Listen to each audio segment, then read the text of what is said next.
आज हम देखेंगे इलेक्ट्रिक डाइपोल।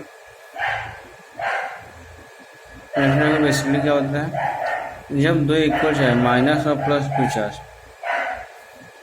एक फाइनाइट सेपरेशन पे रहते हैं, ऐसे अरेंजमेंट को कहते हैं डाइपोल, इलेक्ट्रिक डाइपोल। इसका डाइपोल मोमेंट किधर होता है, माइनस चार्ज से प्लस चार्ज की ओर।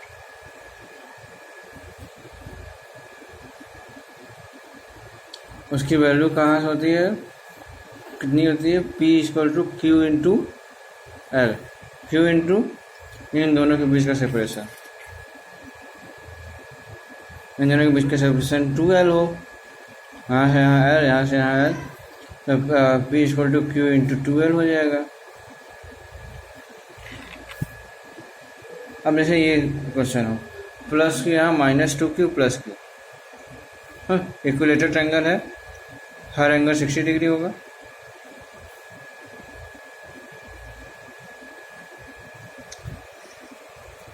तो ऐसे क्वेश्चन करने के लिए, नेट डाइपोल निकालने के लिए हम इस -2Q को दो अलग अलग चार्ज में तोड़ देते। जैसे एक -Q इस +Q के संग डाइपोल बनाएगा, एक -Q इस +Q के संग डाइपोल बनाएगा, एक -Q इसके संग बनाएगा, एक -Q इसके संग बनाएगा। ठीक है, तो इसका इलेक्ट्रिक डाइपोल कितना आएगा, P equal to Q into l. इसका इलेक्ट्रिक फील्ड इस डायरेक्शन माइनस से प्लस इस डायरेक्शन में क्यू इंटू एल, तो कितना आया, एक इलेक्ट्रिक डाइपोल इधर, एक इलेक्ट्रिक डाइपोल इधर, क्यू इंटू एल दोनों सेम है, 60 डिग्री बीच का एंगल है, तो हमारा नेट डाइपोल कितना आ जाएगा, QL√3, अरे 2a cos θ/2 से cos 60/2 करोगे cos 30 बराबर √3/2, 2 से 2 कैंसिल, a√3 आ जाएगा, यानी P√3, P की वैल्यू क्या है, Q इंटू एल। इस तरह एक स्क्वायर है, ठीक, उसमें +Q -3Q। अब -3Q को हम तीन -Q में -Q इसको हटा के तीन -Q में तोड़ लेंगे। एक -Q इसके संग इलेक्ट्रिक डाइपोल बनाएगा, एक -Q इसके संग, और एक -Q इसके संग। Is that clear? तो ये इसकी वैल्यू कितनी आ जाएगी, Q इंटू ए, इसकी वैल्यू भी आ जाएगी P equal to Q into A. अब ये डिस्टेंस a नहीं है, a√2 हो गया है, तो यहाँ का इलेक्ट्रिक डाइपोल कितना आएगा, P equal to Q into a√2, distance a√2 हो गया है। ठीक, अब हमारे पास तीन इलेक्ट्रिक डाइपोल आ गए, एक Q इंटू ए, एक ये Q इंटू ए, और ये एक Q into a√2।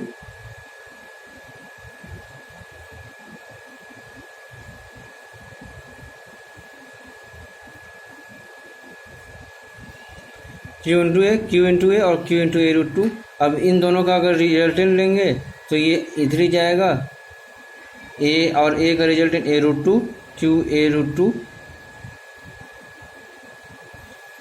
Q a√2 parallel हैं, दोनों आपस में ऐड हो जाएंगे, तो आंसर क्या आ जाएगा,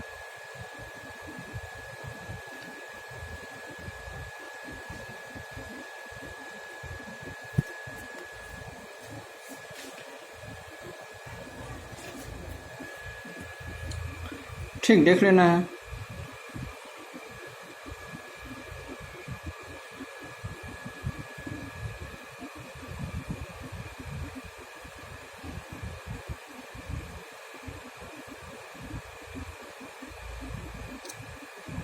ठीक है, यार कुछ नहीं करना है, बस चार्ज इंटू दोनों के बीच का डिस्टेंस।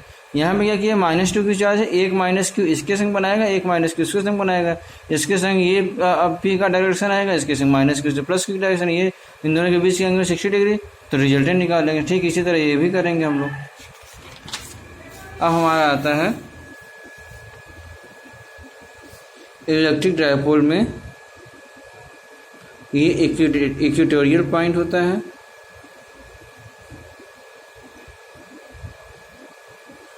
और ये इसके एक्सिस पे पॉइंट यानी इसके एक्सियल पॉइंट।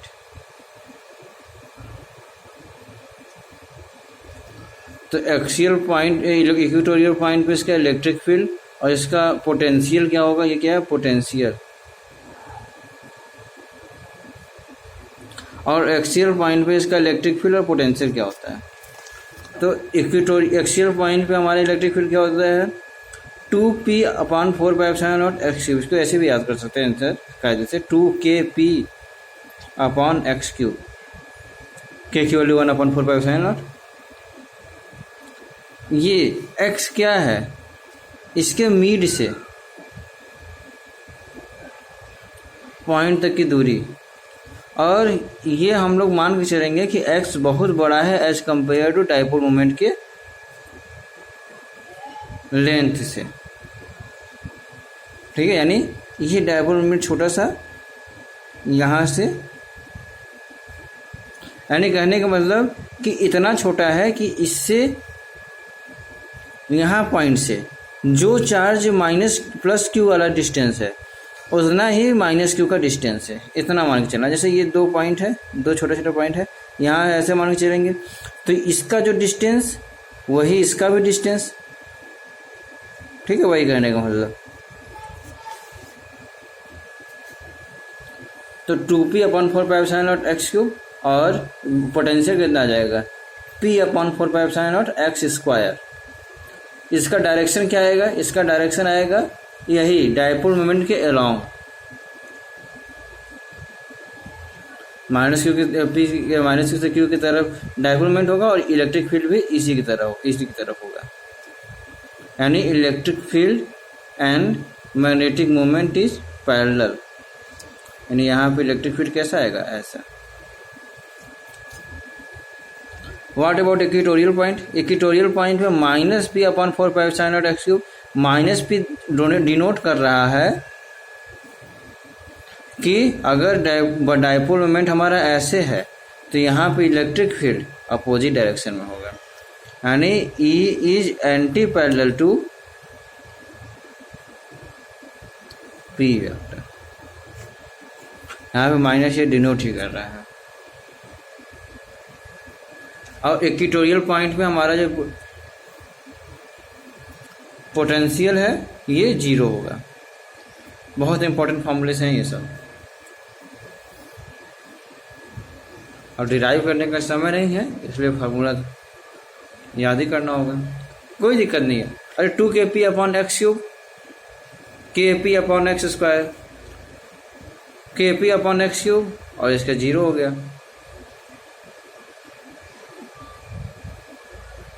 ठीक है। अब किसी जनरल पॉइंट पे, जैसे मान लो हम यहाँ किसी जनरल पॉइंट, न तो एक्सिस पे न तो इक्वेटोरियल पे, यहाँ पे कोई पॉइंट P है, यहाँ पे इलेक्ट्रिक फील्ड और पोटेंशियल निकालना चाह रहे हैं, एंगल डाइपोल से थीटा बना रहा है।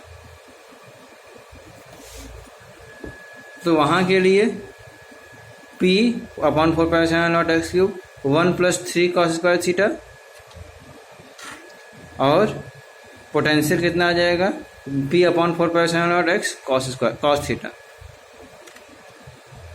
पुष्टि कर लेते हैं। अगर थीटा बढ़ के 90 डिग्री हो जाए तो ये वाला पॉइंट आ जाएगा। तो थीटा 90 रखेंगे, कॉस 90 की वैल्यू 0, ये 0, 1 + 0 1 ही आएगा, तो यही आंसर आ जाएगा। और कॉस की वैल्यू घट के 0 हो जाए तो ये वाला पॉइंट यानी एक्सियल पॉइंट आ जाएगा। कॉस 0 की वैल्यू 1, 3 × 4 √4 = 2, तो 2p/4πε0x³ आ जाएगा। इस तरह अगर थीटा 90 होगा तो इक्वेटोरियल पॉइंट आ जाएगा, थीटा 90 होगा तो इक्वेटोरियल पॉइंट आ जाएगा, तो कॉस 90 = 0, तो ये पूरा वैल्यू 0 हो जाएगा। और जब थीटा 0 होगा तो एक्सियल पॉइंट होगा, तो कॉस 0 की वैल्यू 1, तो p/4πε0x² आ जाएगा। इस तरह देख सकते हैं कि E2 -2 × E1 कह सकते हैं। E2 क्या है 2kp/x³, यही तो E2 है।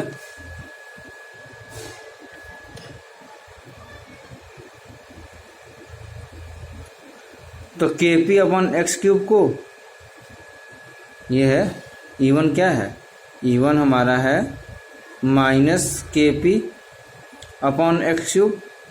तो के पी अपॉन एक्स क्यूब कितना हो जाएगा, माइनस E1। तो बस के पी अपॉन एक्स की जगह माइनस E1 रख दो, तो आ गया ना 2 into minus E1, minus 2 into E1। ये भी बहुत बार पूछता है। अब ये ध्यान देना है कि वहाँ E2 किसको मानना है, एक्सियल वाले को कि इक्वेटोरियल वाले को। ये चेंज कर सकता है, इक्वेटोरियल वाले को मान लो E2 मान सकता है, एक्सियल वाले को E1 मान सकता है, कोई भी चेंज करके दे सकता है। तो तुम्हें ये याद रखना है, फार्मूला याद रहेगा तो आराम से तुम निकाल सकते हो। तो एक्सियल वाला दोगुना होता है इक्वेटोरियल वाले से, एक्सियल वाला दोगुना होता है इक्वेटोरियल वाले से, और डायरेक्शन में अपोजिट। ये देख लेना है, पॉज करके पूरा उतार लो। अब डाइपोल इन इलेक्ट्रिक फील्ड, जब यूनिफॉर्म इलेक्ट्रिक फील्ड में किसी डाइपोल को रखते हैं तो क्या होता है।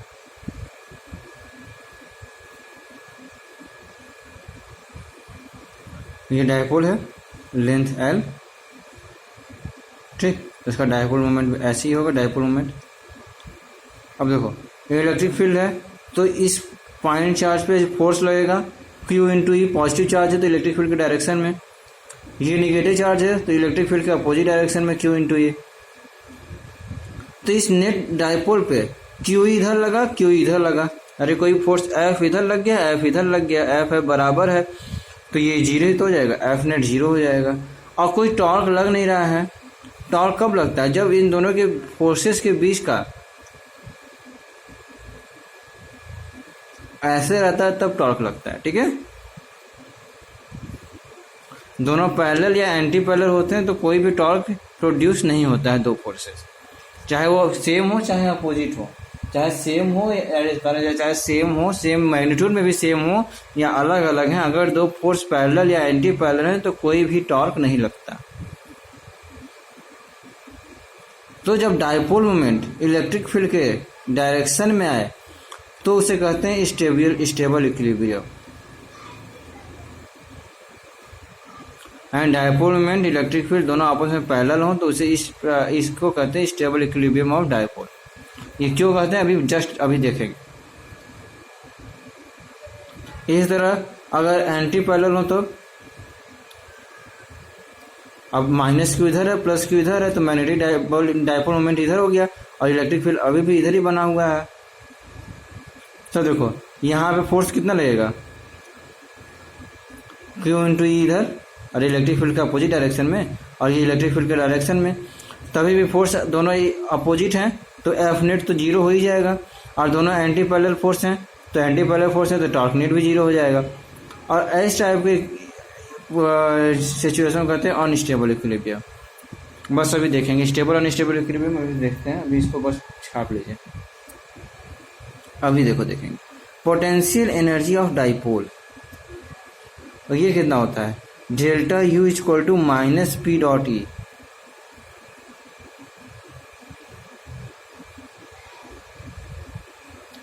Delta u equal to minus p dot e, यानी माइनस पी कॉस थीटा, अगर मैग्नेटिक डाइपोल मोमेंट और इलेक्ट्रिक फील्ड के बीच का एंगल थीटा हो तो, ठीक।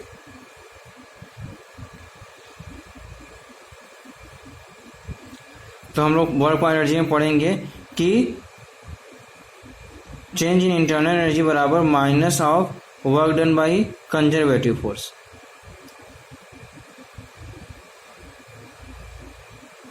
ठीक, तो यहाँ कंजर्वेटिव फोर्स कौन सा है, इलेक्ट्रिक स्टैटिक फोर्स। तो इलेक्ट्रिक फील्ड के द्वारा वर्क किया गया माइनस ऑफ डेल्टा यू यानी पी इंटू ई। तो work done by electric field P dot ई होगा, और work done by external agent minus p dot ई होगा। ये दोनों ध्यान रखना है, work done by electric field P dot E, work done by external agent minus p dot ई। अब stable equilibrium और अनस्टेबल इक्विलिब्रियम क्यों आ रहा था? हम लोग जानते हैं स्टेबल इक्विलिब्रियम में क्या होता है, इंटरनल एनर्जी मिनिमम,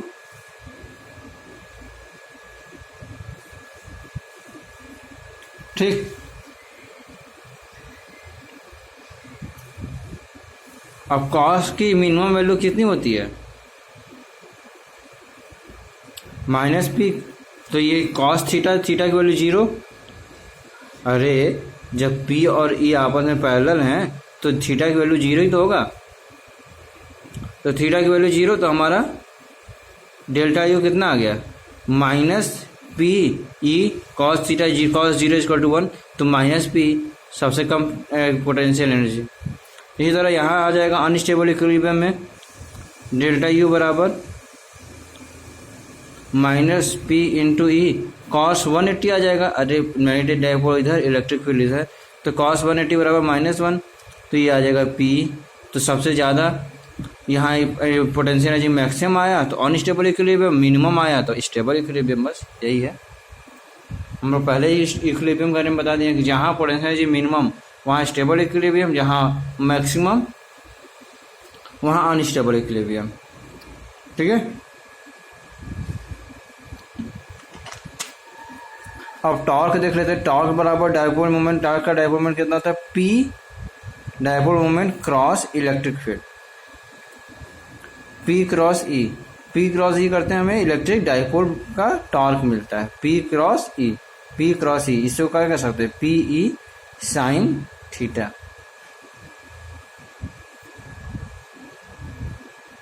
ठीक है। ये और ये बहुत इंपॉर्टेंट फार्मूला है।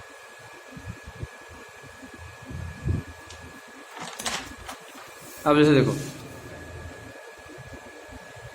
इलेक्ट्रिक फील्ड इस डायरेक्शन में है और मैग्नेटिक डाइपोल इधर रख दिए, यानी मैग्नेटिक डाइपोल और इलेक्ट्रिक फील्ड आपस में परपेंडिकुलर है। तब भी फोर्स देखो, क्यू ई इधर लगेगा और माइनस क्यू इधर लगेगा।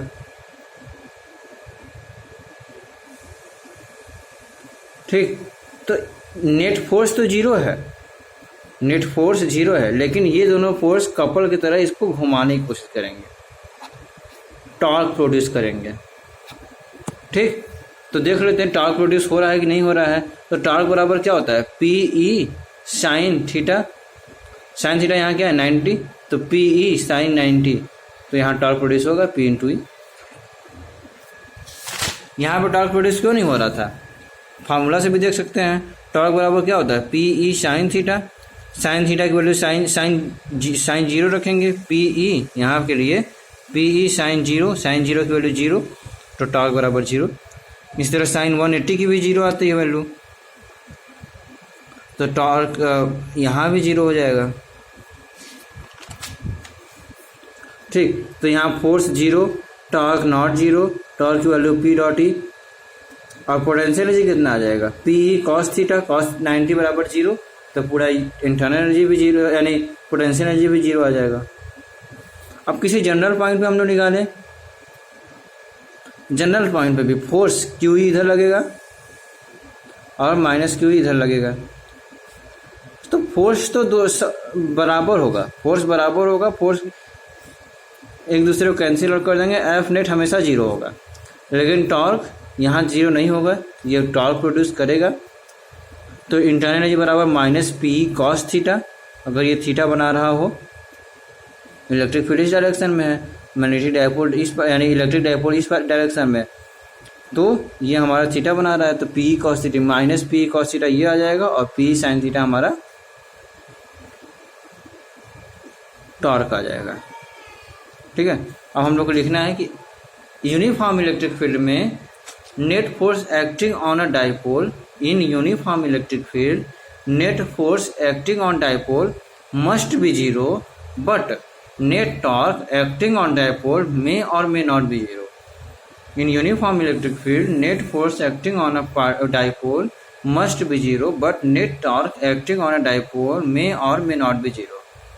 That is, in uniform electric field, no any translational motion. Force नहीं रहेगा तो ट्रांसलेशनल मोशन करेगा नहीं, केवल रोटेशनल मोशन कर सकता है। नो एनी ट्रांसलेशनल मोशन अगर, ओनली रोटेशनल मोशन अकर।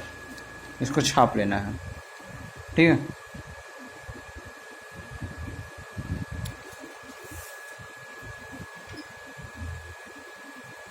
अब नॉन यूनिफॉर्म इलेक्ट्रिक फील्ड में क्या होगा? नॉन यूनिफॉर्म इलेक्ट्रिक फील्ड में क्या होगा? नॉन यूनिफॉर्म इलेक्ट्रिक फील्ड, मान लो कि इलेक्ट्रिक फील्ड, ये क्या? Non uniform electric field. ये non uniform electric field X के फंक्शन में है, यानी एक्स के साथ साथ इलेक्ट्रिक फील्ड बढ़ रहा है। तो इसका मतलब यहाँ का जो इलेक्ट्रिक फील्ड होगा, यहाँ का जो इलेक्ट्रिक फील्ड होगा, यहाँ का इलेक्ट्रिक फील्ड, यहाँ का इलेक्ट्रिक सब अलग अलग होंगे। वहाँ पे क्या हो रहा था? यूनिफॉर्म इलेक्ट्रिक फील्ड था, जो यहाँ था वही यहाँ था, वही यहाँ था, वही यहाँ था, वही यहाँ था, सब जगह इलेक्ट्रिक फील्ड सेम था। लेकिन जब इलेक्ट्रिक फील्ड एक्स का फंक्शन है तो यहाँ का इलेक्ट्रिक फील्ड, यहाँ का इलेक्ट्रिक फील्ड, हर जगह का इलेक्ट्रिक फील्ड एक्स की डायरेक्शन में बढ़ता हुआ रहेगा, अलग अलग रहेगा। तो ये फोर्स और ये फोर्स सेम नहीं होंगे, क्योंकि इलेक्ट्रिक फील्ड का मैग्नीट्यूड चेंज हो जा रहा है।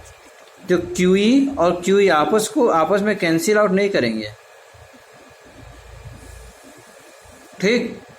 यहाँ का इलेक्ट्रिक फील्ड कुछ और है, यहाँ का इलेक्ट्रिक फील्ड कुछ और है, तो QE1 और QE2 आपस में कैंसिल आउट नहीं करेंगे, ठीक है। चार्ज तो अभी भी सेम है, चार्ज सेम है, लेकिन इलेक्ट्रिक फील्ड चेंज हो गया ना। तो इलेक्ट्रिक फील्ड चेंज हो गया तो ये वैल्यू चेंज हो जाएगी ना। तो F net is not equal to 0, but torque is अभी भी 0 होगा। टॉर्क हम लोग बताएं कि फोर्स अगर पैरेलल या एंटी पैरेलल हो, चाहे वो सेम चाहे वो डिफरेंट हो, चाहे मैग्नीट्यूड में सेम या डिफरेंट हो, टॉर्क प्रोड्यूस नहीं करेंगे। अब हम मान लो इसको परपेंडिकुलर रख देते हैं,